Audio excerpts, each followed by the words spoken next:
Welcome to A Fine Time, The Nanny Revisited. This is a podcast about The Nanny, where we recap each episode and then discuss, sharing our own unique take on each episode. I'm Bernadette. And I'm Debbie. Today we're talking about episode 8, The Christmas Show. As usual, we're going to start with a brief summary of the episode. Fran, leading the charge into Christmas spirit, is asked to work on Christmas Day because Maxwell and Cece have to leave town to host a benefit for those less fortunate. Understandably, the children are disillusioned. Instead of canceling the holiday, they simply reschedule it. Fran convinces Maxwell that a gift from the heart is worth more than the present itself, so he buys the children's Christmas presents instead of delegating the task to his personal shopper. On the merry morning of the day before Christmas, the presents are exchanged, and much to Fran's surprise and disappointment, Maxwell bought her a one-of-a-kind vase with just the right accent in lieu of a check. To pay for the fabulous presents she had already bought the children, Fran pawns the vase before learning its significance. She then pawns her grandmother's watch in order to get the vase back. Maxwell and Cece's flight is delayed by 3 hours, so he tries to fix the situation. When he tries to return what he thought was Fran's grandmother's watch, he ends up sitting on the vase, resulting in a trip to the hospital, which reignites Gracie's belief in Santa since her Christmas wish came true. She gets to spend Christmas with her father. Bernadette, do you have anything you want to add to that summary? I think that's a good summary. Great, thank you.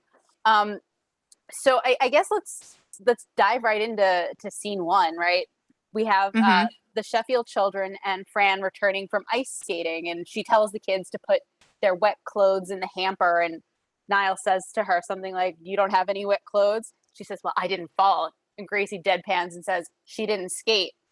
And, when the kids are going upstairs and, Fran and Niles are talking, and he's trying to put the more Christmas decorations up. He's specifically putting cranberries on a string. And Fran says something like, "Oh, how lovely. I wonder who started this tradition." He snarkily says, "Probably Ocean Spray." In the scene, we see that, Fran is in the holiday spirit, if you will, and Niles is just a grump. And he points out that, it's not that much fun because he's going to have to clean up all the Christmas spirit. And Fran, not to go too far into our Yiddish cop, but she points out that, Hanukkah, it's 8 candles and menorah, no fuss, no muss. He jokes about possibly converting, and she points out it's never too late. We'll get you a bar mitzvah and, of course, a circumcision. And suddenly he's filled with the Christmas spirit. Yep. Yeah, I'm not. Do you want to say anything about this scene? Yeah, I mean, it was a really quick intro scene. It was again a fun little banter between Fran and Niles. Yep. That we've been seeing a lot. Just their kind of dynamics and friendship. And I just thought it was funny because to me that little reference to Ocean Spray regarding the cranberries, I think was also kind of a bit of a commentary on the commercialism of Christmas in the US. Right. Oh, that's an interesting point. Yeah. So again, and it was interesting too to see how enthusiastic Fran was regarding the Christmas season. Right. And then also like I'm kind of with Fran's philosophy about skating. Well, she didn't skate, so of course you didn't fall. As a former avid ice skater, I won't go too far into it, but I just thought what she and the children were wearing to go ice skating was just insanity. But that's just me. I will say that, her comment about, well, I wonder who started the tradition of stringing cranberries, on a string and hanging them places. I never thought of like, where did that come from? So I Googled, and according to gourmetgiftbaskets.com, and I quote, "When Christmas trees first rose to prominence in the United States, they were often decorated with fruits and other items. From this, a tradition of stringing popcorn and cranberries into a garland that wrapped around the tree was born." So interesting. I thought that was kind of interesting. And it apparently was not Ocean Spray. Well, thank goodness. Exactly. Yeah. I did like how quickly she did tell him, yes, you could still convert. Because to me, that's funny. And as soon as they start talking about circumcision, he's out. No, thank you. Yep. He is suddenly filled with Christmas spirit, as you said. Exactly. Yeah. So it Go was ahead. just a fun little intro. Yeah, I didn't really have much more to say about that specifically. I mean, I'll talk about the outfits later for that, and I'm sure you will as well. Oh, yes. But basically, after the opening intro, the theme song plays. We are in the Sheffield living room. They're decorating the Christmas tree. And I mean, they're very much in the Christmas spirit in the house. I mean, there's decorations everywhere. Correct. Fran's getting into it. She's trying to put some tinsel on the tree, and everybody's like, no. She's like, Right. what? And they're like, they explained to her the order is for them lights, ornaments, then tinsel. And Gracie points out her father is very anal about his tree trimming. Is that a normal thing? Is it No, normal to have an order, like that it has to be no, done in a certain way? I think that's just very much family to family. Everybody has their own kind of traditions. Like I've never really used tinsel, I don't think. So I think that's, as Gracie said, that's like her father's very particular way of doing it. So Mm-hmm. I don't think that's a commentary about tree trimming in general. It's their specific family. That's how they do it. That's fair. But as someone who did not grow up celebrating Christmas, I wasn't sure if that was, Mhm. normal or not. No, it's the Sheffield. That's how they do it. And I'm sure there might be other people who do it that way as well, but it's not as if everybody does it that way. Excellent. Thank you for clarifying, because that was one of my questions for you. But yeah, so yeah, yeah, So yeah. as they're doing this, I don't know if you caught this, but Fran talks about her childhood, that she and her sister really wanted a Christmas tree. So one year they got a Hanukkah bush, and to me it was sort of like a almost like a universal comment on being Jewish in Mm-hmm. America, because we are a small minority. It seems as though everyone around us is celebrating Christmas, and so I think most Jewish children at some point do have the request that, can we please have a Christmas tree like everybody else? And so of course it Mm-hmm. becomes a request for a Hanukkah bush, and it doesn't always go well, as Fran Mm-hmm. intimates. Yes. Or as Maxwell points out, a variation on the burning bush. Correct. Mm-hmm. Go But ahead. I thought what was funny then was that whenever they make a big deal about turning on the Christmas lights, but then Maxwell says to Niles, "Oh, I thought we talked about twinkling lights or twinkle lights," and so Niles just starts unplugging and plugging the lights. Right.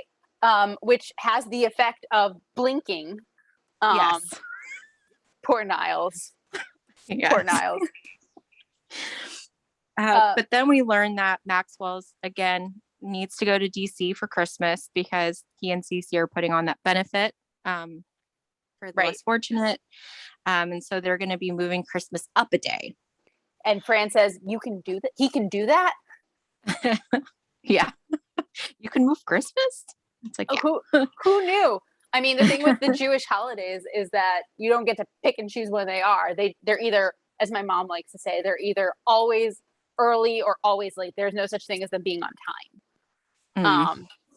But anyway, so when Maxwell first asks, Fran is going to tell Fran that he won't be there, he asks her, saying, like, I know it's a holiday and it's a big imposition, but is there any chance you could work on Christmas? And she says, to be part of a real Christmas is a dream come true. And so she's obviously imagining that it's going to be kind of like the greeting card Christmases that we think of. And then that's when she learns that he will be out of town. Yeah. So, but again, Fran's still like really into like the Christmas stuff, talking about like Santa Claus and what you want Santa Claus to bring. And Gracie's like, please, Fran, I wasn't born yesterday.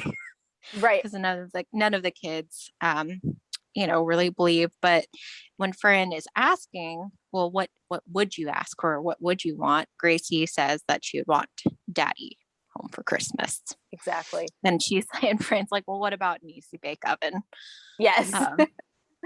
But then, she's like, okay, I'll try. And again, here's were you going to want to say something before then? Yeah, I just want a couple things I Mhm. just want to say. So in this scene, there are a couple things that you've highlighted, but I just want to say a little bit more about. So, as you said, Fran is clearly in the Christmas spirit, and she's talking about Santa. And I love the line from Gracie, "Isn't that cute? She still believes in Santa." And Fran Mhm. says, "Honey, I believe in anyone who delivers," Yep. which is a line that I like to quote to people. Um, I personally, when I was in fourth grade, I remember. I mean, I don't remember distinctly, but I remember I got to sit on Santa's lap and I got to ask for what I wanted. I wanted a hamster, and that year I got a hamster who I promptly named Hanukkah. Oh, Um, wow. so, honey, I believe in anyone who delivers is totally me. Um, the other thing I'll mention in the scene is that, when Fran is trying to talk to the children about, you believe in Santa, right? And he's like, Brighton says, we believe in Edna. Who's Edna? Uh-huh. Edna Claus, like Mrs. Yeah. Claus? And The he's like, yeah, missus. exactly. But no, Edna is Maxwell's personal shopper. Um, Mhm. and then my last comment on the Easy Bake Oven, I think you and I are both of vintage where those were very, very prevalent. Uh-huh. Um, Mhm. I had one. Did you have one? I think I at one point had like a secondhand one, like not a brand new one, but at some point in my childhood, yes, I did have one. Those things were awesome. I Mhm. remember I really enjoyed cooking my little cake or brownie or whatever with the little Mhm. light bulb. Yeah, you feel so grown up.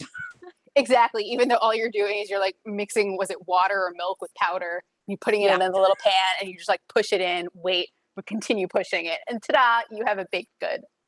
Yep. Ah, those were the days. All right, now you can continue. Sorry. Yeah. So, you know, but then Fran decides, okay, she's gonna at least try to talk to Maxwell. So this is what I was gonna say in terms of once again the structure of the home. So she goes out to the hallway and that towards where we know the kitchen is, right? Correct. And Niles is out there and he's hanging stuff up. And I noticed he was hanging up mistletoe above the door. Now, at first, I thought it was to the door to the kitchen, Nope. but we find out no, that's the door to Maxwell's office, which is definitely not where I thought the office was downstairs. Um, but again, uh, Fran's saying, she's going to try to talk to Maxwell. Niles is like, right now he's writing out checks to the staff. Right. You don't want to disturb him essentially. And You don't she's want like, to well, how do ruin you know this? you don't want to ruin our Christmas bonuses, is what Yes. Niles is saying. Yes. And he also points out it's uh, four figures. Correct. um, uh, but yeah, and I guess I think here Fran asks him, how does he know? And he's like, these keyholes don't clean themselves. So Do you think the essentially he's kind keyholes of, polish yeah, themselves? Correct. yeah, he's owning up to, kind of looking in on that. Um, but anyway, so Eavesdropping. essentially, you know, Fran at that point's not going to go in and disturb him. But, now that she knows about this Christmas bonus, she's like, oh, she makes a comment about the cost of fabulous. And, Correct. and Niles is like, I can't even afford wonderful, Correct. which I thought was a great line. And then did she say, or was it Niles? I didn't write down, might have been her, but glory to the newborn king. That was him, Um, I believe. kind of in reference to like looking forward to getting this check, this bonus for Correct. Christmas. So I'm assuming some time passes though between this scene and the next scene. Is that the sense you got, Debbie? Yes. But I'm not Okay. quite, I got to tell you, I'm a little unclear about a lot of the timing in this episode. Okay. Yeah, that was Um, one of the things I wanted to discuss with you as well in general with this particular episode. yeah, it just, I don't want to say it felt disjointed, but it just felt somewhat disconnected from Mm-hmm. the realities of time, if you will. Yes. Um, Yes. I mean, I know different families have different traditions about when they put a Christmas tree up, for example. Like I know some people Mm-hmm. put it up the day after Thanksgiving, other people put it up Christmas Eve, some people put it up, somewhere in between, other people wait till February. I assume, I don't know. But Yeah. it seems sort of unclear to me as to the day that they were putting it together versus the merry morning of the day before Christmas. So Mm-hmm. yeah, there has to be some amount of time that has elapsed, because it's not like Fran just like walks in and there's Maxwell and Cece. But Mm-hmm. it was unclear to me how many days are going on in this episode. Yeah. Yeah. How much time, yeah, is going by. And I'll bring that up later as well.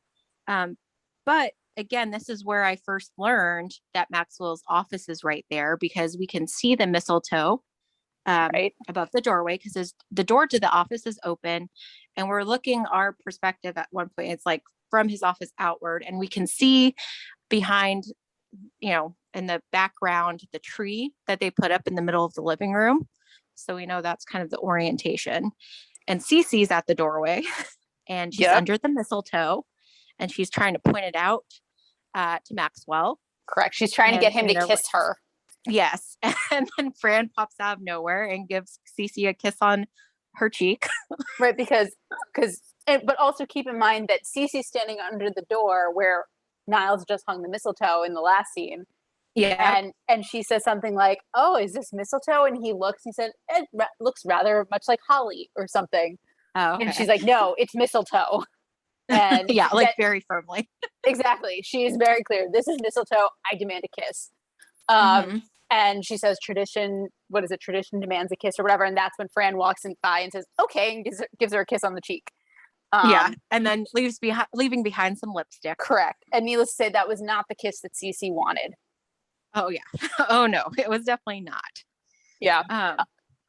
And it's snowing outside. We can see it through the window. So again, like the whole ambiance is again the holiday season. Very Um, Christmassy. Yes. yes. And so Fran goes inside. Again, brings up that conversation regarding, well, do you have to, go? And Cece, of course, is like very adamant that Yes, yes, because they need to she's go. going. Yes. Yeah. Oh, yeah. Yeah. And then Cece, though, in true Cece style, is like, who are we raising money for? The poor, right? To Maxwell. Because Right. again, she doesn't actually care about the actual, who they're trying to benefit. She is looking forward to going away with Maxwell. Yes. And Maxwell though is like, oh, I'll be busy the entire time. And then Cece's like, but we'll have time to go for dinner and stuff. And Maxwell's like, no dinner. Right. But And then the next thing he says is my favorite part. The oh only yeah, reason I'm going away with Miss Babcock is for charity. yep. And of course that Cece's like, oh, thank you so much. Exactly. Very offended. And but and Fran says something to her like, "What do you need to be hit over the head?" To mm-hmm. Cece, because yeah, Cece's Anyway, continue. yeah. Cece doesn't get it. Like Maxwell's actually being kind of like drawing the line a bit, and she can't get it through her head. Anyway, but Fran's trying to talk to Maxwell about also the whole buying gifts for Right. the kids. And that the personal shopper Edna's not the way to go because she doesn't know, quote, our kids. Correct. I'm glad you caught that. Mm-hmm. Our kids. Yeah. Mm-hmm. But then of course Cece can't resist doing some jabs because they're talking about, well, when the kids are at school, Fran has several hours, and Fran's like, well, I fill my days. But then Exactly. Cece suggests that Fran gets the gifts. And Fran's whole thing is that it needs to be personal. That's the purpose of gift giving and all of that. Right. And Maxwell at first seems to go along with Cece's suggestion because Fran would know what they want. Mm-hmm. Yeah. But Fran's saying, no, Maxwell, you should get it, like, because they're your kids too, and it would be more meaningful. Right. And she says, I would much rather get a gift that you personally picked out. A gift from the heart means so much more. Mm-hmm. And she later tells him, whatever you pick out, because he agrees that he'll find time to pop out to FAO Schwartz and do some shopping. And she tells him, whatever you pick out, they'll cherish forever. Just make sure it's returnable. Mm-hmm. Um, Yep. so just a couple other things I want to mention. I like that Fran doesn't like the idea of Edna, the personal shopper, but she even acknowledges, wow, that would be a great career choice. Mm-hmm. Which, would be a fun career choice for Fran, I think, considering how much she likes shopping. Mm-hmm. And then on the front with Cece, I was thinking back to, a couple episodes ago, you sort of asked like, well, what is the relationship between Maxwell and Cece? And Mm-hmm. the thing from episode 1 that always stuck in my head is that when they were at the breakfast table, um, Maxwell says Cece has it all worked out, and Fran says, "What's a Cece?" And Maggie gets this look on her face and says, "She's father's lady friend." And so Mm-hmm. that's what I always think of, because there was this sort of blurred line. But I rewatched the first episode more recently than we talked about it. But there's also, before Fran and Maxwell meet, there's a scene in Maxwell's office where she calls him darling, Mm-hmm. and like he doesn't react at all.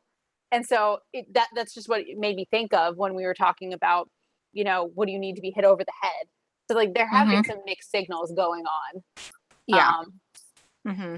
so I just wanted to mention that. Yeah, I agree. I especially in the earlier episodes, I think the show is very much playing with the ambiguity of that relationship. I mean, obviously we know Cece's feelings, but how Maxwell responds in some situations sometimes is a bit ambiguous in the Yes. past. So Mm-hmm. I just wanted to bring that up, that I agree with you wholeheartedly that yes, the show definitely plays with the ambiguity, particularly at Mm-hmm. the beginning of the series. So Thank you. you're welcome. Um, so then in the next scene, Mm-hmm. Fran and Val are returning from going shopping, and it's Mm-hmm. like, oh, we're not the only ones who were shopping. And because Maxwell is there with Niles trying to put together what becomes Brighton's bicycle kit. Yep. Um, and It looks like a Picasso. yes, because so Maxwell says to them, what do you think of Brighton's new bicycle? And Fran says, who designed it, Picasso? And Mm-hmm. Maxwell, we learned that when Maxwell was shopping, the bike salesman pointed out that a real biker likes to put together his own bike, and Niles just says they saw him coming. Mm-hmm. And so of course Fran offers Val's assistance because she's very mechanical, and Val points out, I'm a plumber's daughter, and Mm-hmm. Maxwell refuses her the offer of assistance, so Fran basically writes it off by saying, may the testosterone be with you. Mm-hmm. Do you want to say anything else about the scene?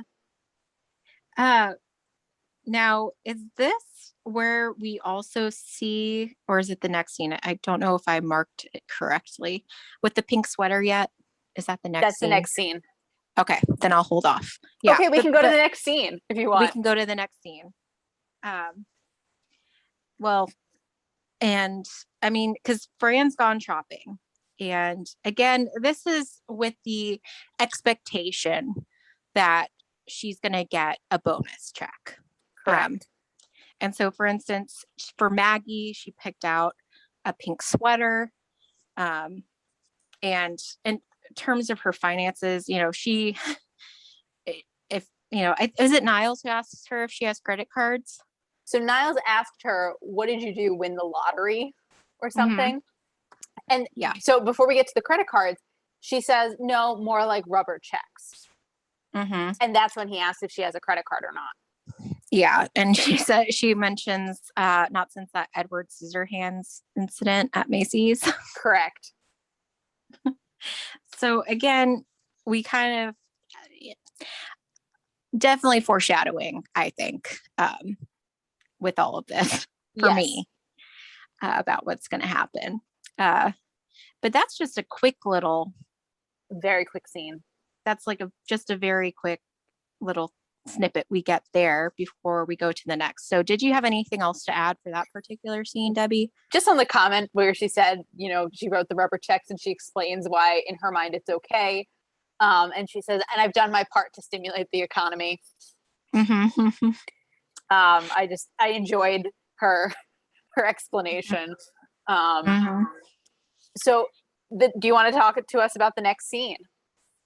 So we open up, and this is where they are celebrating. So basically, since Maxwell is going to go to Washington, D.C. for the benefit, they're moving up Christmas by a day. So it's the morning. Again, everything's still it's decked out. I'm assuming are those pajamas she's wearing, or What like Fran's wearing? yeah, or like is that I She's couldn't quite tell if it's like a nightgown type thing or if she was going for or if that was her outfit for that day. I Because took again, that as a time robe. works. Okay. Because it's not her typical bathrobe. No. It's very it's red and it has like a white frilly kind of collar to it. So it's very in, the holiday spirit. Well, frankly, Um, not to go too far into this because we're going to talk about this mhm. in more detail later. Almost everything she's wearing in this episode is holiday themed. Yes, except for The that skating. scene. Well, and the scene where they came back from shopping with Val. Oh, And true, we can true. discuss that later. But yeah, um, so they're getting ready to open presents, and Fran tells Gracie, "Look, Santa took a bite out of the cookie we left for him." And they're like, "Oh, I didn't know Santa wears red lipstick." And Fran's like, "Well, he only gets to go out one night a year, live and let live." Exactly. Which was a good Uh, explanation. mm-hmm. But they're getting ready to exchange presents, and Maggie actually goes up to Fran first and wants to give her a present first. And Fran's like, "Oh, before the family?" Well, like she's feels kind of flattered with that.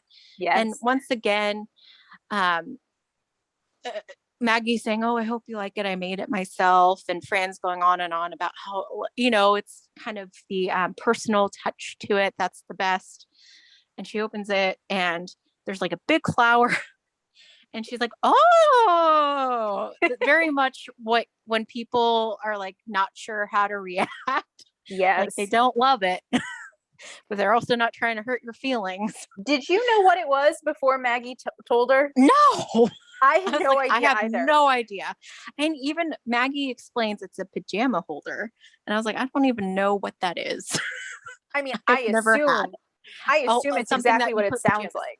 Exactly. But I don't think that's a common accessory people have. Like, do you have a holder for your pajamas? No. So, If I'm really good, I stick my pajamas under my pillow. If I'm really bad, I leave them on my bed when I get dressed for the day. yeah. I mean, so then Fran's like, "Oh, okay. Like, I don't have one of those." Did you So, catch Niles' comment to yes. that? Go ahead, Yes. tell our wonderful listeners what Niles said to that. Well, Niles points out that Fran usually doesn't wear pajamas, and to which Fran's like, "Well, that's the last time you've polished your last keyhole." Exactly. Um, so again, a bit of the adult humor that if you were a kid, you wouldn't necessarily pick up on. Right. I don't think. And right. I agree.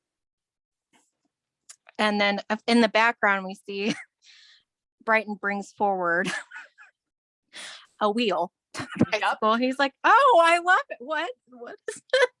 And then they explain it's his bicycle kit. Right. There's a pause between bicycle and kit because Yes. clearly Maxwell has given up on building it himself. Yes. And Niles adds to that present by putting a little bow on a tool that he hands to Brighton. And then I think is it Gracie who's like, Brighton. "Oh or he's one of them says he wanted Cindy Crawford, and then I think it's Brighton to say who said at least she's built." Which Correct. again is a bit of adult humor that I don't necessarily think like kids watching the show would pick up on. Correct. I was just gonna say that, after Niles hands him the tool of some kind, Brighton says something like, you shouldn't have. Mm-hmm. And that's when Maggie says that, yeah, he wanted Cindy Crawford. That's when Mm-hmm. Brighton says, well, at least she's built. Yep. Yep. And then Gracie brings Yep. forward her present, which is Edward Munch's Scream, but as a blow up doll.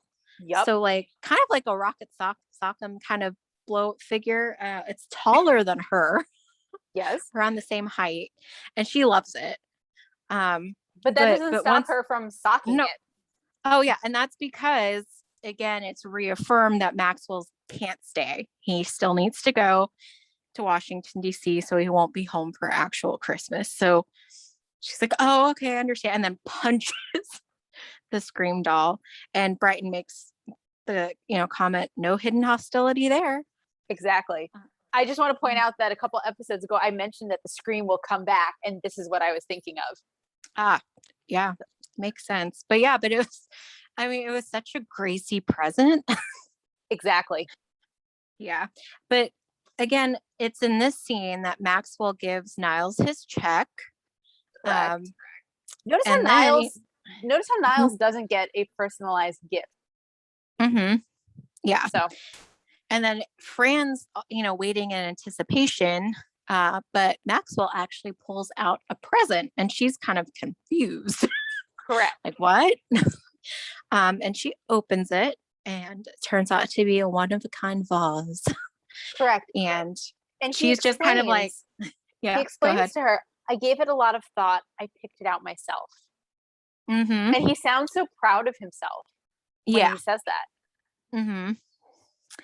Yeah. So of course, Fran's kind of like, oh, the same kind of, you shouldn't have.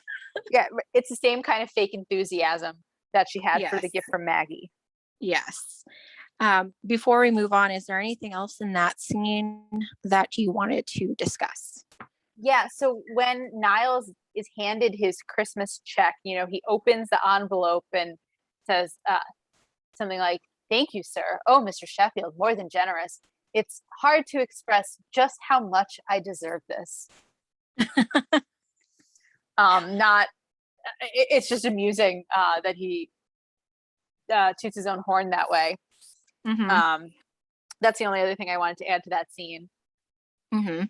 Yeah, but the next scene we cut to is again, everybody's kind of left. It's Fran and Niles.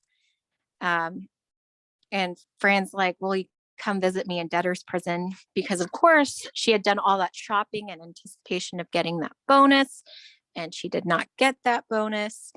And Maggie comes down the stairs wearing the pink sweater that Fran got her, Right. and she loves it. She's like, "This is like the best sweater I ever had." And Fran goes up to her and she's like, "Oh, are you sure? Did you already cut off the tag?" And Maggie's like, "Yeah." And Fran's like, "Oh, I still have the receipt."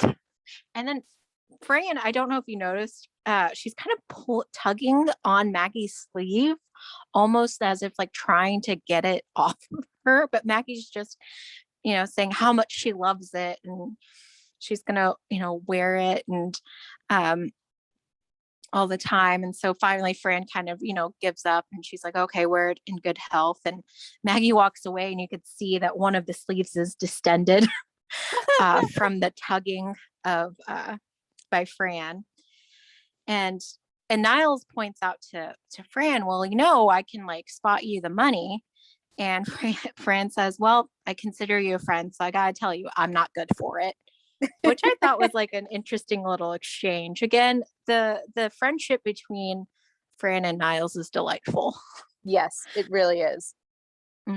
Was there anything that you wanted to talk about in that scene? No. Okay. So then So, I think we're at the yeah. pawn shop, right? Yeah. Yep. So I don't know if you caught Paulie's line, but he said at the beginning of the scene, but he says something like, "Give me something I can unload, a VCR, a nice semi-automatic weapon," like as if those are the Mhm. appropriate things to be selling at a pawn shop. Um, Mhm. I'd like to think that the VCR at least now has no resale value. The semi-automatic weapon, on the other hand, the disturbing Yeah. thought. Mhm. Um, but yeah, so Fran's there to try to sell the vase to get money Mhm. to pay for the Christmas gift she got for the children. Mhm. And she, of course, brought her good friend Val along, who points out she's desperate. She'll take anything. And that's why she doesn't get a partner in bridge. Correct. She just lays out all the cards. Correct. No negotiation there. None whatsoever. So, they try to convince Polly that the vase is an antique. It's Mhm. practically Elizabethan. Elizabeth Mhm. Taylor? No, Liz the Queen. Oh, well, at least Mhm. I can't do anything with that. At least if you said Elizabeth Montgomery, like we could From talk. Bewitched. From Bewitched, Mhm. exactly, we could Yeah. talk. But ultimately, he does give her the $200 for it. Mhm. Mhm. Um, is there anything you want to add to the scene? No. That is, again, there are some really kind of quick scenes, and this is one of those like quicker scenes, I think. Yeah, I mean, we're not there too long. It's just to establish that she's pawning it off to get the correct. money. Right. So then we're back in the Sheffield living room. And, you know, I can't recall because I don't know if I wrote it down here. I think it was the last scene before the pawn shop when Fran's talking with Niles. I Hmm. could be mixing it. You can correct me if I'm wrong, but Fran at some point had told Niles that if she ever goes back, if he ever catches her shopping again, he needs to slap her on the backside of the head. Well, Fran's watching TV and there's something on sale and she's like, "Oh, it's only $9.95." And Niles walks by and slaps her on the back of the head. Yep. So she and Gracie were originally watching It's a Wonderful Life, and Mm-hmm. Gracie says something like, "We've already seen it 6 times," and Brighton adds today. Mm-hmm. And so then Fran says, "Oh, there's a Christmas special on the shopping network or whatever." And so she changes the channel, and that's where they're selling It's a Wonderful Life for $9.95. And Fran picks up the phone as if she's going to call, which is when, of course, Niles slaps her upside the head. Mm-hmm. Yes. And in the meantime, Maxwell and Cece are getting ready to leave. Um, Again, Niles quips that when Cece's there, forgot one old bag. Yep. Uh, again, Cece is very firm in saying that they can't come with them. Right, because Uh, Gracie is like, "Do you really have to go? Can't I come with you?" mhm, And Maxwell tells her kind of a line that I feel like a lot of parents say to their kids. Um, you'll have much more fun here. I'll be working mhm, the whole time. Like I'd hardly see you. You'll have a better time here. mhm, Um, and yeah. Anyway, Fran then says something along the lines of, be thankful your father only has to work on Christmas. My sister's a caterer. She has to work every single holiday. Thank God we fasted Yom Kippur. Otherwise, we'd never see her. mhm, mhm. And then, so Fran follows, Maxwell and Cece out to there's an entryway, which again, did not know that existed because it Yeah. always, my impression was that the front door went directly outside. But there's now an entryway. Well, And we saw the entryway, if you recall, when Fran and Val came in earlier in the episode. oh, did we? We Huh. did. I don't think I noticed it then, but they're in the entryway. It's Maxwell and Fran, and Maxwell again is talking about the vase and hopes, that Fran really likes it and stuff because he picked it out and, he remembered what she had said about it. Um, and so, of course, this really, since Fran just pawned it off, makes her really reevaluate. And, after Maxwell's gone, she mentions to Niles, "Oh, now I need to go buy a vase." And Niles hits her head again. Right. I just, for our wonderful listeners who haven't had a chance to rewatch the episode before listening to us, what Maxwell says about the vase is that it reminded me of you. One of a Mhm. kind with just the right accent. You've been a wonderful addition to our family. I hope you cherish the vase like the children cherish you. How could she Mhm. not go and get the vase back after Oh that? yeah. Oh yeah. Definitely. Um, was there anything else in that particular scene that you wanted to discuss, Debbie? No, just how much thought he actually put into getting her that vase. Mm-hmm. So Yeah. And then we're back to the pawn shop. yeah. Um, and so this is sort of where I guess the timing of the episode didn't really make too much sense for me, Mm-hmm. because it's clearly now like evening on Christmas Eve. Yeah. So like I don't think the pawn shop would still be open. right? I wouldn't think so. So the timing just sort of didn't really work great for me there. But so Mm-hmm. anyway, Fran's there, and again, Val is with her, and Fran is banging on the bell and trying to get Polly's attention. And Val makes the unhelpful comment of every time a bell rings, an angel gets its wings. And Fran says, Mm-hmm. "Who cares?" Yep. Um, and she comments about how that little vase is the most meaningful gift I've ever received in my whole life. And Val gives her Mm-hmm. this look, except for the Polaroid swinger you Polaroid. got me for Yeah. graduation. That was like, I was going to say. Um, so Polly hands her the vase back and says, "Where's my money?" And Fran asks, "Well, would you take this watch for the same 200?" And Val says, "But that's your grandmother's watch. She gave it to you on your deathbed." And Fran just looks at her Her and like, deathbed. sorry, did I say your deathbed? I meant to say Yes. her deathbed. I'm sorry. Yes. It's okay. I'm just so excited. Um, she gave it to you on her deathbed. And Fran gives Val a look like, "You're not making this any easier. Like, what the hell?" Mm-hmm. Mm-hmm. So yeah. Do you have anything you Yeah. want to add on that scene? No, I mean, I don't. Have you ever watched It's a Wonderful Life? I can't say that I ever have. Okay, because the bell ringing and the angel gets its wings, that's a reference to It's a Wonderful Life, just FYI. Oh, Um, excellent.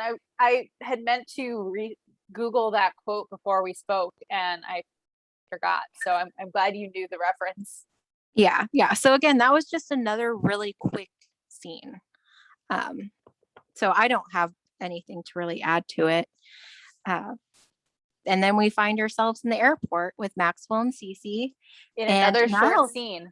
And Niles had called and explained to Maxwell what had happened with Fran, that, she was had and Niles actually tells Maxwell that she sold off her grandmother's watch in order to Right. get the money. Well, And let me ask you right mhm, there. Was it that Niles called or that Maxwell called home to check on I things while he don't was at the airport? I would see, that's the thing, is that it wasn't clear. I don't think. I would think Maxwell would have needed to call. That's what I would think too, because for our wonderful listeners, he's not using a cell phone; he's using a payphone, Mm-hmm. something that is antiquated, and for our younger listeners, they might not know what that is. Mm-hmm. It's a public phone that is available for people to use when they are away from their homes. Yeah. But Yeah. so I took it that Maxwell called home, like as he says to Cece a little bit later in this very short scene, our or she says our flight's supposed to leave in 10 minutes. So like I just took that as he was just checking in before he got on the flight to leave. Yeah. That makes sense.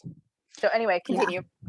And of course, when Maxwell relays to Cece what's happened to Fran, she's like, "Oh, how it's Dickensian. Oh well, classic Cece."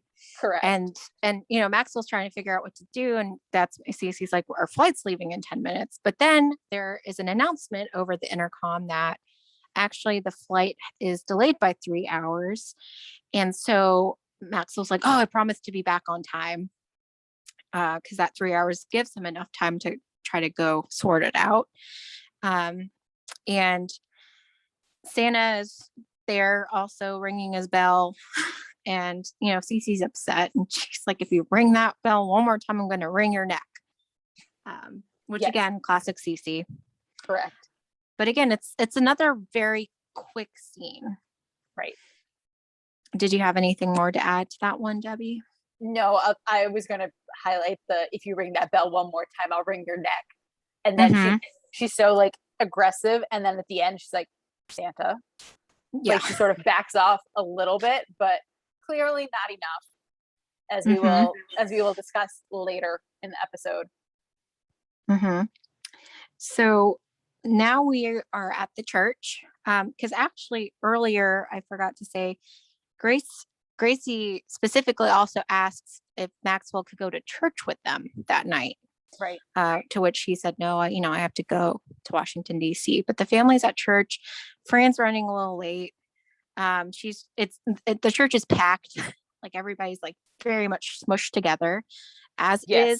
is, like on Christmas, you'd see it packed. And as she's trying to scooch in the aisle, as she's passing by the others, she's like, "Silent night, holy night." Right. Niles kind of points out to her that she's late, and she's like, "Well, I don't have a watch anymore." Yep. Um, And then and she she's asks him, mm-hmm, what did I miss anything? And he hands uh-huh, her the Holy Bible and says, "Here, this ought to bring you up to date." mm-hmm, yep. And then she's kind of like looking around too, and she knows that people are going into the confessional. Um, And that the and she's line like, is longer mm-hmm, than gift wrap at Macy's. mm-hmm. She's wondering if she could go as well. I know. And Niles would pay good money to see that, but she decides to get up and go out. And again, as she's leaving the pew, she's saying, "All is calm, all is bright."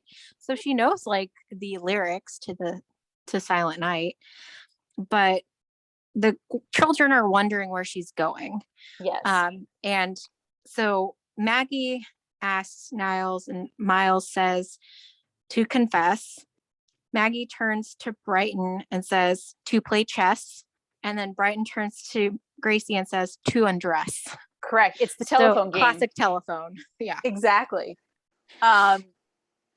So I've never been to, I guess, midnight mass. I'll also mention that I think this is I can't think of another time where the Sheffield family goes to church. Yeah. And this was something I wanted to discuss. And I don't know, do you want me to go ahead and talk about it here? Sure. Or, well, because again, it's interesting. So Maxwell is British. So I had assumed maybe they would be like Anglican or that's in England, but here it would be Episcopalian. Mm-hmm. Um, A form of but Protestant, right? yeah, it's a denomination. But it's closest. I mean, it's very similar of the Protestant to Catholicism. Like there's a lot more similarities Mm-hmm. than with other denominations. But next scene, just to let people know, she actually does go in to confess to Mm-hmm. the priest. "Forgive me, Father, for I have shopped." Yep. And he jokes, "You can do 10 Hail Macy's for that." Correct. He's saying that, Father Donahue. Oh, well, she's saying it might take a while. And he's like, "I'm here all night. Father Donahue got Christmas week off again." He's at Fountains Blues, which earlier in the episode, Fran had mentioned. Correct. That's Down where in her Florida. family goes. Uh-huh.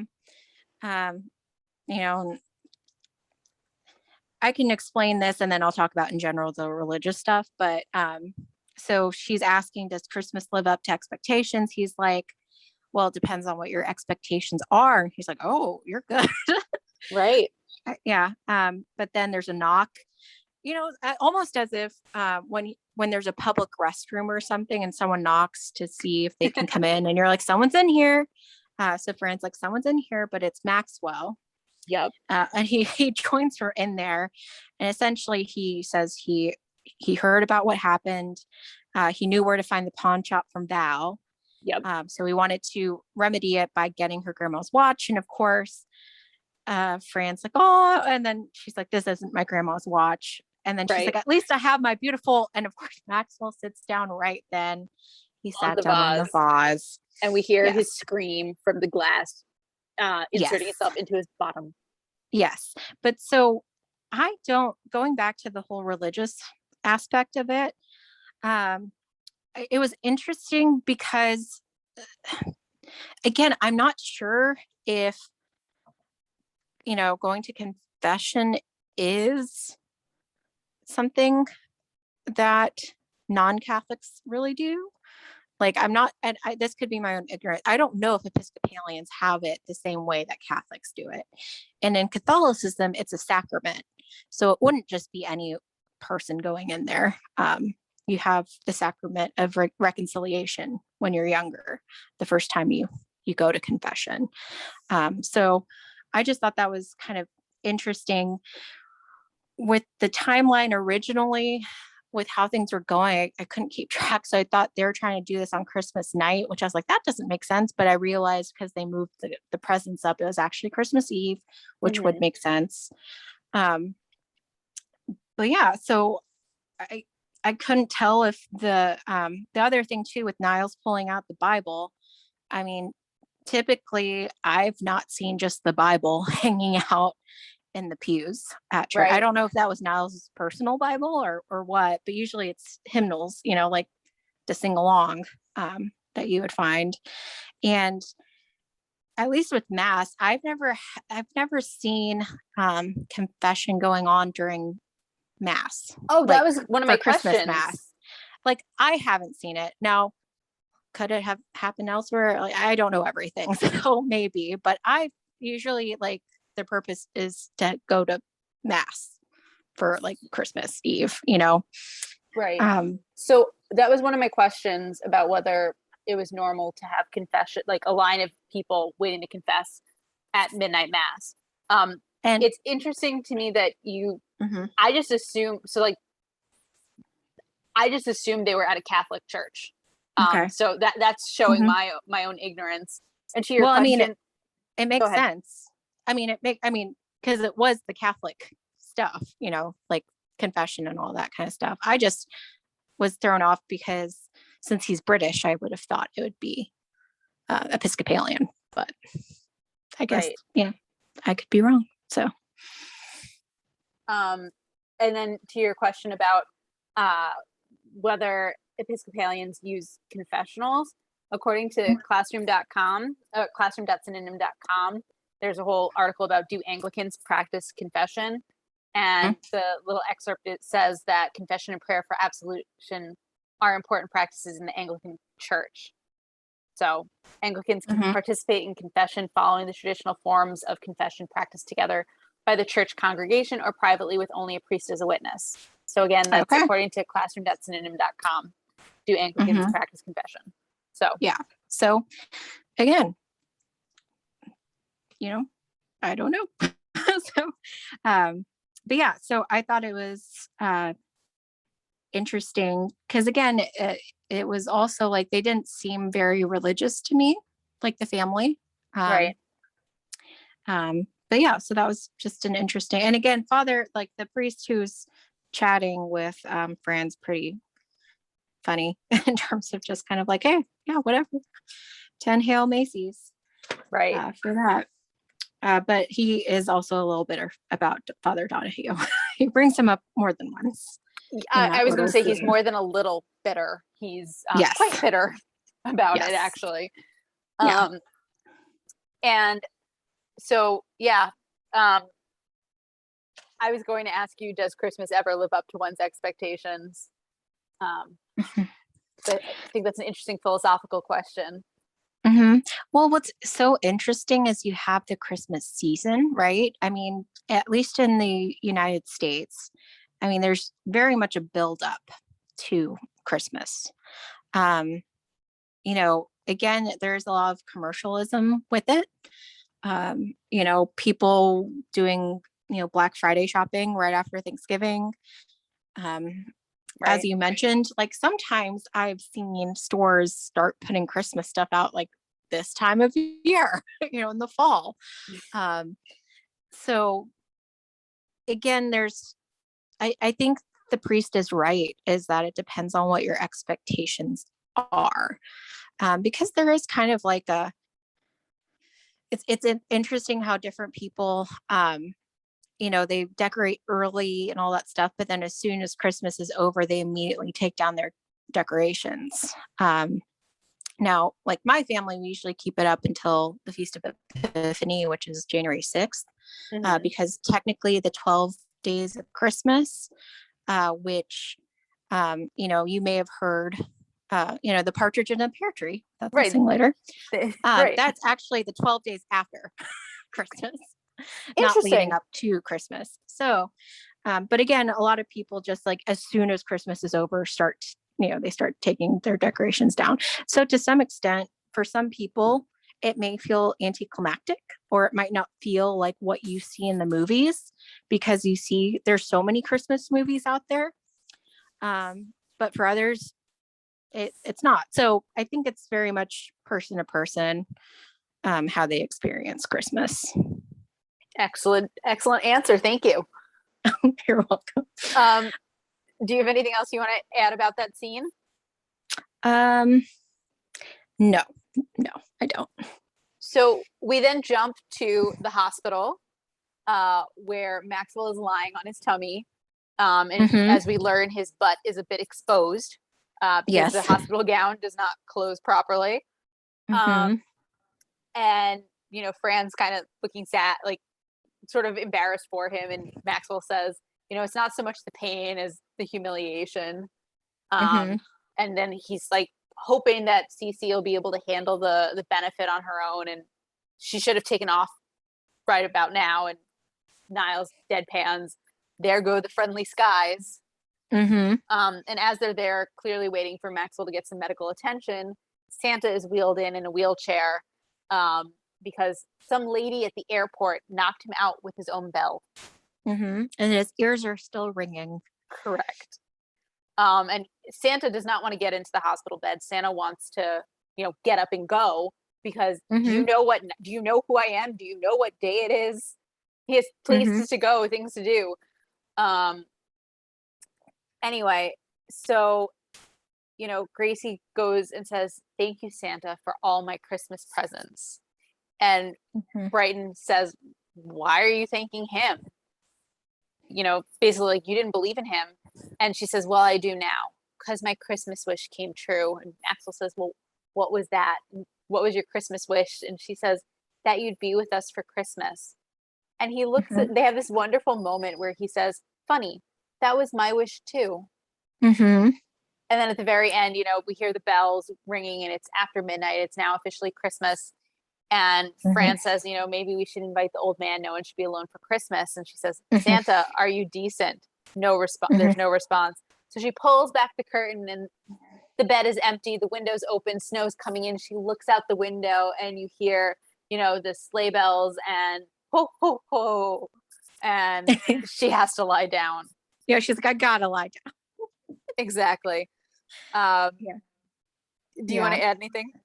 Well, and to note, they had kind of hung up some tinsel above Maxwell's hospital bed. So they're making it festive because it's the kids, Niles and Fran, that are in the hospital room with Maxwell. Correct. And also there's some tinsel in Maxwell's hair. Yes. Because it Gracie who put Gracie who put it on him? I think it was and Gracie. One of the other kids is like, "Don't decorate, Dad." And he's like, "Oh, I don't mind," kind of thing. So again, you see a difference from the first couple of episodes, right? In their relationship. Right. And I think it's fair to say that we can credit Fran with that.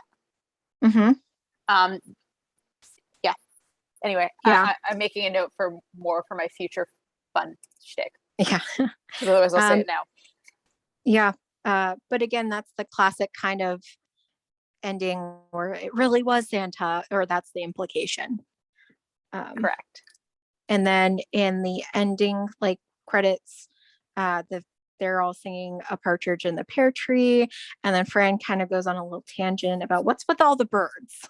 Right. She says, 5 golden rings I can understand, 10 lords a leaping, I am there. But what's with all the birds? Yeah.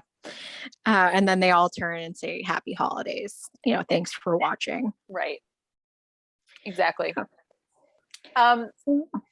So yeah, I think that pretty much sums up this episode. I guess it's time for us to go into our shticks. Do you mind if we start with Yiddishakop? I'm feeling like I need to say some Jewish things. To do it. Thank you, to counteract all of the Christmas we've just discussed. So first off, there's a reference to Hanukkah or Hanukkah.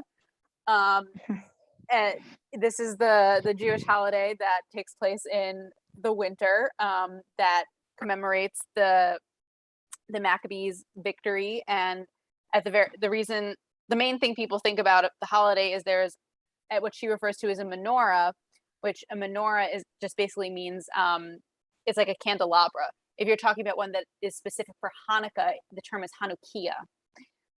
Most people don't make that distinction, but it exists. Anyway, the reason there's a menorah or Hanukkah with, 8 candles plus the shamash, the helper candle, is because at the end of the war, the Maccabees and the Jews go back into the temple and there's just enough oil for one day, but it burned for 8. Mm-hmm. So that's why we celebrate for 8 days. That's why we eat, a lot of fried food like potato latkes, which are delicious. My mother's are particularly excellent. Mm-hmm. Shout out mom for when she listens to our episode. So there's a lot less fuss, as Fran puts Mm-hmm. it, for Hanukkah. Also, kids really like Hanukkah because they get presents. Instead of getting all of the presents at once, most families do like one present a night for the 8 nights. That's the Hanukkah. We've already covered what a bar mitzvah is. It's it's a celebration marking, in this case, a young man's 13th birthday, making him an adult and making him responsible for his own actions. The circumcision ties into what we talked about in a previous episode. So a brit milah or a bris, that is circumcision. You actually mentioned when we were in the scene where there's a reference to a burning bush. That is a reference to the Passover story where Moses sees a burning bush that is telling him he needs to go to Pharaoh and get Pharaoh to release the Israelite slaves. Mm-hmm. And then the last Jewish holiday that is referenced is Yom Kippur, which she pronounces Yom Kippur. Yom Mm-hmm. Kippur is, the end of the days of awe. It's basically when it's one of the holiest days of the year. It's when, as she points out, Jews fast. So we're basically fasting to make up for our sins for the past year. And it's, as I said, it's the end of the high holiday period. It's sort of when, on Rosh Hashanah, it is written, on Yom Kippur, it is closed, it is sealed. So it's basically when the book for the next year is sealed, your fate for the next year is sealed. So it's a solemn holiday. It's clearly not as much fun as Hanukkah with its potato latkes.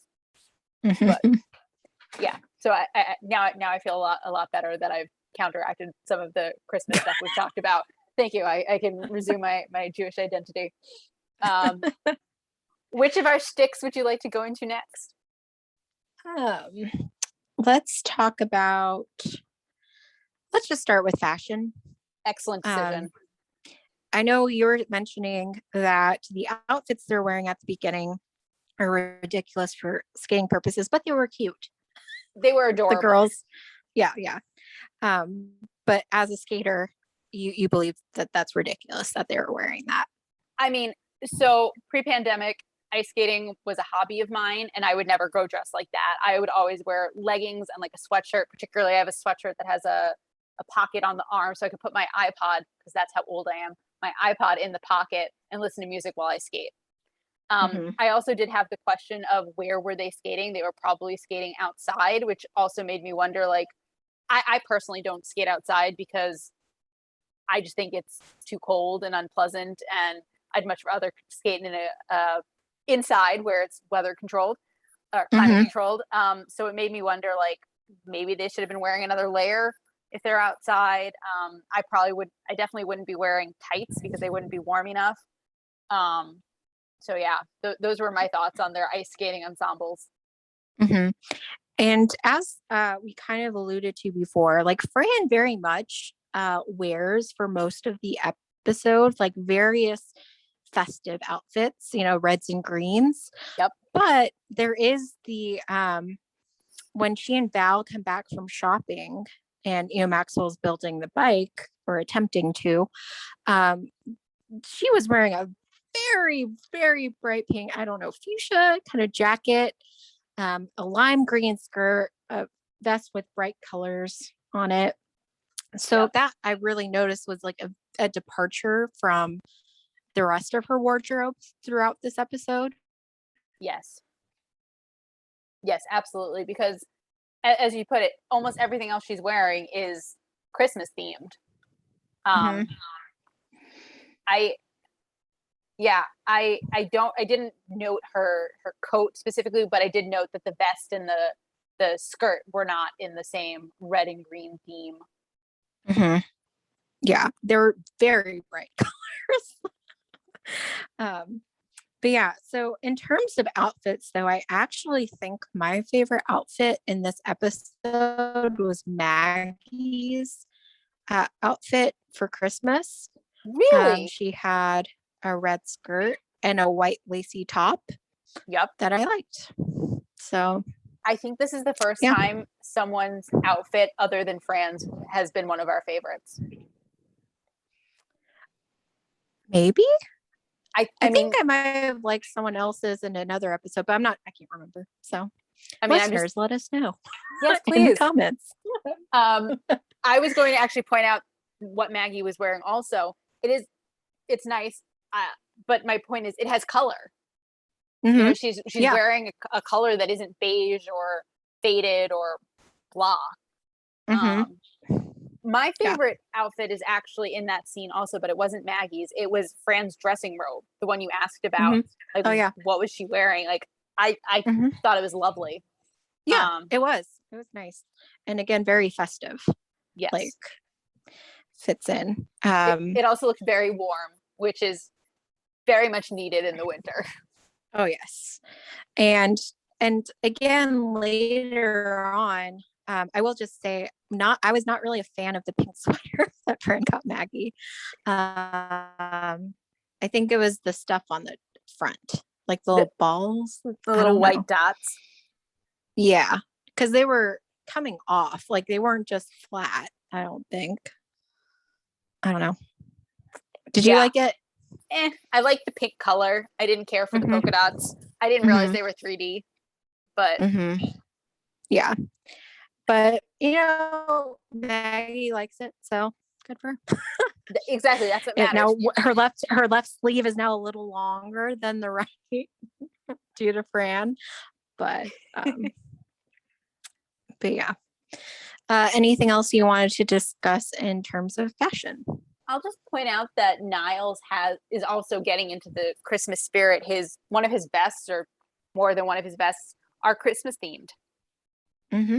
You know, so it's sort of like everyone Yeah. kind of got into the holiday spirit. Mm-hmm. Well, he did say at the beginning he's now filled with the Christmas spirit. Exactly. Yeah. So I guess because I think it's quicker, let's do the 90s nostalgia. Okay. Because we've kind of already talked about most of the A things lot that of it. like the Polaroid swinger. Yeah. That Mm-hmm. I didn't know exactly what it was. So according to Wikipedia, the Polaroid swinger was the first truly inexpensive instant camera. Oh, okay. Yeah. Like again, I wasn't familiar with this specific, but I figured, Polaroid, some type of camera. But Yeah. that makes sense. And we've already covered the payphones at the airport. We've already also explained what those were for our younger listeners who are unfamiliar. Those used to be, for the record, those used to be very prevalent. They used to be in all kinds of public places like schools, libraries, stores. Some stores had them, restaurants, airports, clearly. Hotels. I used one when I went on a trip once to call home when I was younger. There also used to be freestanding phone booths that no longer exist. And the last thing I saw, which you pointed out in an earlier episode, is the cordless phone at the house. So yeah.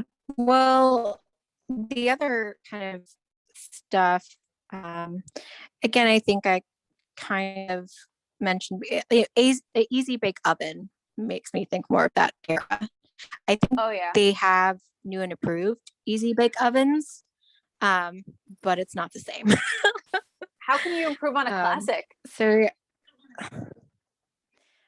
and new designs, I'm sure, I believe there were certain deficiencies in designs at certain points. There's been a lot of changes. I think I saw a BuzzFeed article or something before, but like it used to be a light bulb, that was what was cooking, and however it was designed, some kids got their fingers in there and burned them and stuff like that. So they've had a couple of different redesigns throughout the years. So just a side note. Interesting. I bet I still have my easy bake oven somewhere. Oh, you should check what kind of design it is. I'm pretty sure it's the original. I didn't know it had been redesigned. Yeah, so you should see if it still works.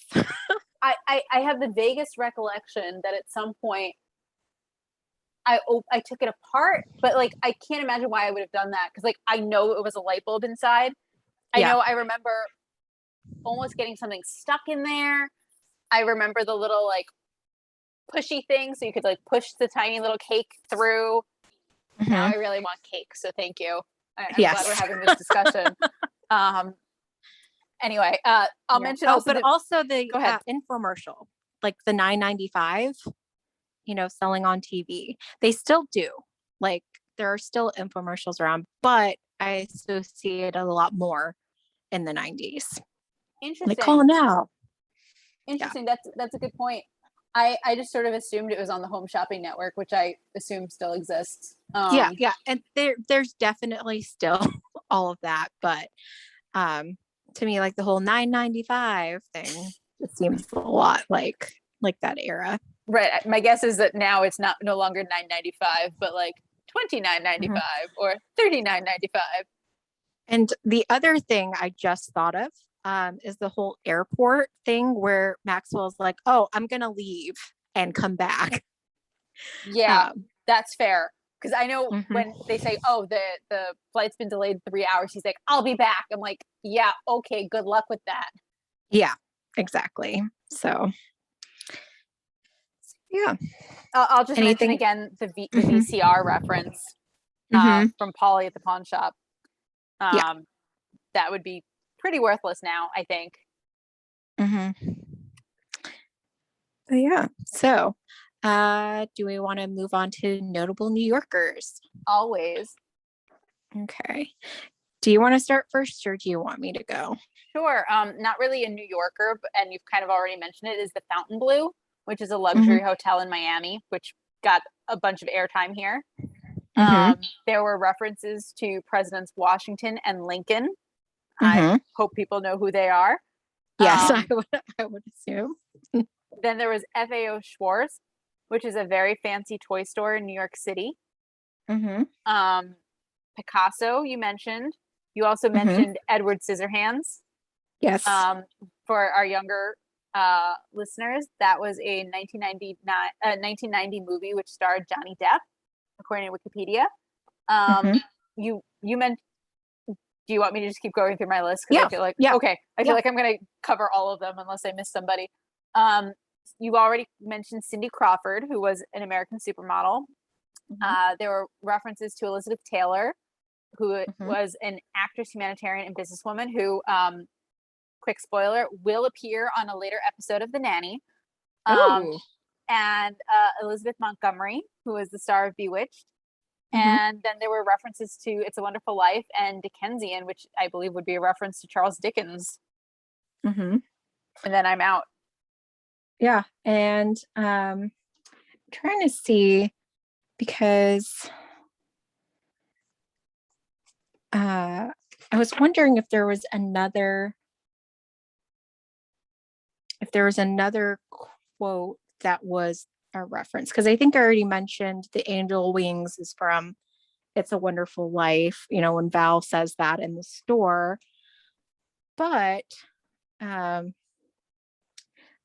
sorry, I'm quickly checking my notes here. No, I thought there might have been another something that would be a reference. If I think of it, I'll bring it back. But yeah, we can. I pretty much had this. Yes, there was. There was. May the testosterone be with you. Yes, is a Star Wars reference.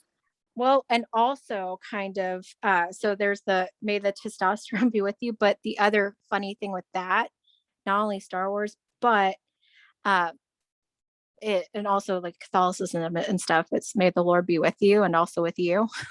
Oh, interesting. I didn't know that. Yes. Which is why sometimes it recently in the past decade, it got changed to, wow, I'm blanking. It changed slightly. May the Lord be with you and with your spirit. So different kind of response and stuff. But yeah, but so that's why people sometimes joked, may the force be with you and also with you. That's like just your reactionary kind of response and Oh, also with you. interesting. Yeah. Yeah. So that kind of fit in as well in terms of um, like the religious aspect of this particular episode. I I had no idea. Thank you. Hmm. Yeah. But yeah, those are, I think you pretty much got the, uh, Woohoo! the, the references. So you So, future fun. uh, yes, I have. I actually have quite a list for this episode. Um, so one thing, so like earlier in our discussion, when you mentioned there's been a huge, there seems to be a market change in how Maxwell is interacting with the children, how the children are interacting with him. That makes me think of an episode that's coming up called Franny's Choice. It's towards the very end of season one, where Fran does, you know, take credit for the changes to the Sheffield family that she's brought about. The comment that Niles makes about Fran not wearing pajamas. Um, Mm-hmm. there are later episodes where we see Fran in her nighttime getup, and she does Mm-hmm. not sleep naked. She wears very nice nightgowns, Mm-hmm. mostly. And I think there is also an episode where she does wear pajamas, if I'm remembering correctly. Um, to your point about the credit cards, like is she when she's asked if she has a credit card, there are later episodes such as Shopaholic and Close Shave where she has multiple credit cards. So that's sort of an inconsistency there. Um, you also picked up on Niles referring to Cece as one old bag. There's later a Mm-hmm. joke where I won't explain what else is going on in the episode, but there is a Tupperware party and Niles buys a bag saver. And he's talking to Maxwell about it. He's like, I bought this bag saver. It's for storing old bags. Here, Miss Babcock's always wanted her own office. Oh. Um, I'll also mention that the orderly who is pushing the wheelchair with Santa in it, he comes Mm-hmm. back in a later episode, and I'm pretty sure they're in that same hospital room. It's the episode called Deep Throat, where Fran is supposed to have a tonsillectomy. Ah, I okay. won't. So not It, Watergate. there's a Watergate reference there. Yes, that's what I think of. Um, and then the most important future fun I'll mention is that when Fran is trying to pawn her grandmother's watch, Val makes a comment that your grandmother gave it to you on her deathbed. Well, we've Mm-hmm. already met Yetta, so that's one of her Mm-hmm. grandmothers. We later meet her other grandmother, Nettie, in season 3. Okay. So So did she get better? I guess so. But then there's also another episode where there's a reference to Grandma Fine and her pearls, like who got Grandma Fine's pearls, implying that she died. So it's sort of this that happened in well, there are 2 different episodes I'm thinking of, but the one where they're talking about anyway, it doesn't really matter, but we meet both of her grandmothers, and Yetta does become, I don't know if I'd say a series regular, but we see her an awful lot, Mm-hmm. which is a good thing because she's hilarious and delightful. So yeah, those are the future fun things we're going to see in later episodes that I wanted to mention that this episode prompted. So Nice. And that kind of just quick, just in general note, it was interesting that Val was in this episode. Because I don't think we've really seen a lot of her in this series. And in this particular episode, her scenes were very short, like just kind of put in there. Um, well, actually, you raised a great point. So this is probably the most we've seen of Val thus far. Have you started to form an mhm. impression of her? Still not a very like firm impression, just because again, when we've seen her, it hasn't been a lot. But I mean, we definitely pick up more of her characteristics, right? I mean, with how just She reveals all the cards. She has Yep. no idea how to negotiate.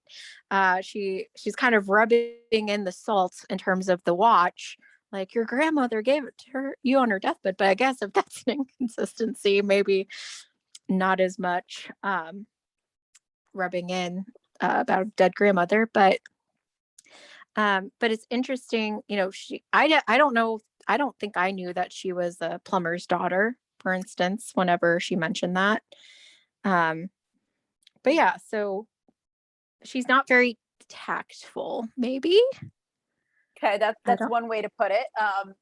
Do you have any sense of her intelligence? not very. Or not very isn't you don't have a very good sense of her No, as intelligence, in or that not very intelligent. correct, correct. That was what I was getting at. So so we will see a lot more of Val as the series goes on. Um, she is very amusing and often the butt of jokes because of her lack of intelligence.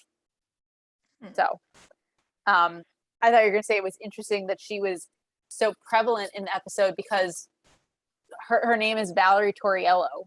She Ah.